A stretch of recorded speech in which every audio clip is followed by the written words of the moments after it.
Hello बच्चों, let us read this question. This question says assertion A. Nitrogen and sulfur oxides are responsible for acid rains.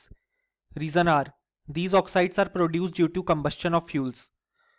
और हमारे options हैं. Option A both A and R are true and R is the correct explanation of A. Option B both A and R true but R is not the correct explanation of A. Option C A is true but R is false. Option D A is false but R is true. Option E both A and R false. So इस question में कहा गया है कि हमारे पास assertion given है nitrogen and sulphur oxide acid rain के लिए रिस्पॉन्सिबल होती है. रीजन आर कहता है these oxide are produced due to combustion of fuels. So इस क्वेश्चन को सॉल्व करने के लिए जो की कॉन्सेप्ट रिक्वायर्ड है वो है कॉन्सेप्ट ऑफ एसिड रेन. सो यहाँ पे एसिड रेन कॉज होती है ड्यू टू नाइट्रोजन ऑक्साइड्स जिसे हम NOx से रिप्रेजेंट कर सकते हैं एंड सल्फर डाइऑक्साइड या बेसिकली जो हमारे पास सल्फर की ऑक्साइड्स होती हैं लाइक SO2 एट्सेट्रा.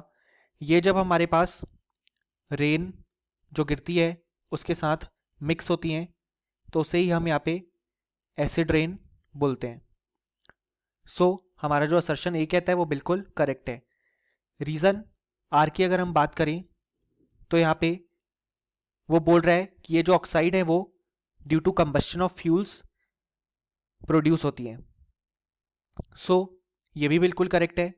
जो हमारे पास नाइट्रोजन और सल्फर की ऑक्साइड्स हैं वो यहाँ पे प्रोड्यूस होती हैं due to combustion of various fuels.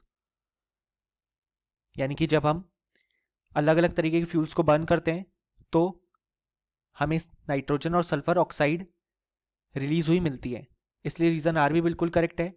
लेकिन जो रीज़न है वो असर्शन के लिए करेक्ट एक्सप्लेनेशन नहीं है क्योंकि असर्शन में एसिड रेन की बात की गई है बट यहाँ पे रीज़न में एसिड रेन से रिलेटेड कोई भी चीज़ नहीं लिखी गई है. सो जो हमारे पास करेक्ट आंसर होगा वो होगा option B, that is both A and R true but R is not the correct explanation of A. और जो option A C D and E है वो इनकरेक्ट हो जाएंगे. सो फाइनली हमें बोल सकते हैं कि इस क्वेश्चन के लिए हमारे पास जो करेक्ट आंसर आया वो आया option B. Hope you understood it well. Best of luck.